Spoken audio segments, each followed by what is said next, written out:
Okay, so let's get right into this. We're going to talk about the latest Avatar film, a story about absolutely massive box office numbers, some really flashy media headlines, and, well, what might actually be going on behind the scenes. So the official story you're seeing pretty much everywhere is one of just overwhelming success. You see headlines like this one, celebrating this blockbuster performance, saying the movie isn't just meeting expectations, it's absolutely crushing them. Well, this narrative has kicked up a pretty serious debate online. You've got some analysts looking at the raw data and saying, hang on a second, these headlines might not be telling the whole story. So let's unpack that argument. First things first, let's establish what that official story is, the one being pushed by the major media outlets, what some are calling the hype machine. The message you'll get from the big industry papers is super consistent. This film has incredible legs. They're focusing on how well it's holding on at the box office week after week, and they're claiming it's basically defying all the early, more skeptical predictions. Okay, so that's the story. Now let's actually dig into the data. By putting the new film, we'll just call it Fire and Ash, right up against the last one, we can see where this whole counter-argument starts to get really interesting. And right away, when you just put the first week's worldwide box office numbers side by side, whoa, you see a pretty significant gap. We're talking a difference of over $150 million in just 7 days. Now, here's where it gets really stark. If you just isolate the US box office, the new movie is tracking a full 40% behind the last one. And remember, that's before you even factor in that ticket prices have gone up, which means the drop in actual people in seats is even bigger. Even on a huge movie-going day like Christmas, the performance wasn't quite the record smasher the headlines might make you think. I mean, $25 million is a lot of money, but it's way less than past blockbusters like The Force Awakens, and it was even beaten by its own predecessor. So how can both of these things be true, right? How can a movie be down 40% in the US, but also have this amazing headline-worthy small drop in its second weekend?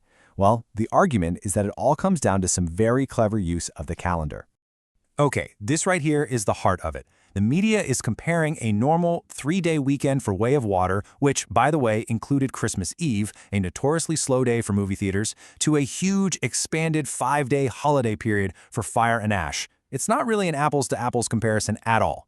So by stretching the definition of a weekend to include that entire Christmas holiday, all the way from Wednesday to Sunday, the numbers are naturally going to look better. It makes the drop seem way smaller and the performance look much stronger than it would in a straight-up 3-day versus 3-day fight.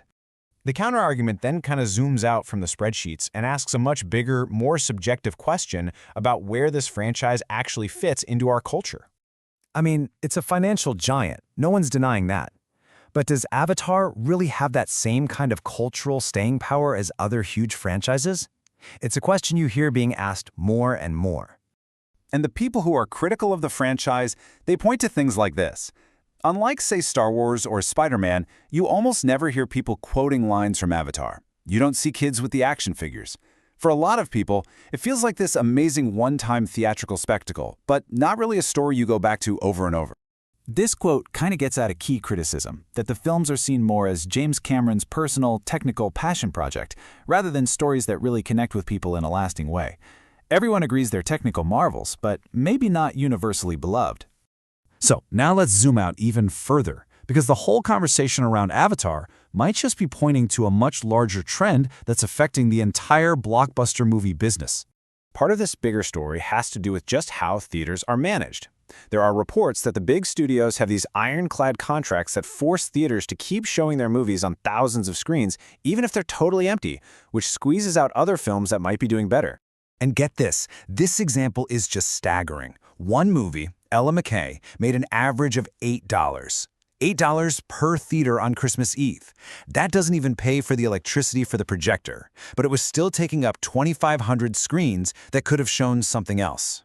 All of this ties into an idea that some have called sequelitis. For a really long time, the formula in Hollywood was simple. The sequel must make more money than the movie before it.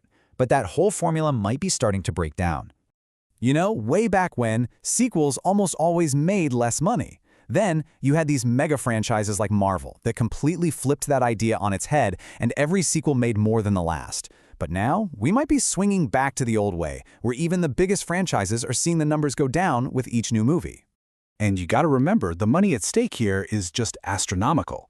With a reported production budget of $400 million plus massive marketing costs, it's estimated that Fire and Ash needs to pull in somewhere around $1.2 billion worldwide just to break even. And all of this leaves us with one last, big thought. The story of Avatar's box office isn't just about one movie's bottom line. It's really a case study that brings up a much bigger question about the future of Hollywood's entire blockbuster model. With costs skyrocketing and returns maybe starting to fall, is the sequel formula that has dominated the industry for 2 decades finally running out of steam?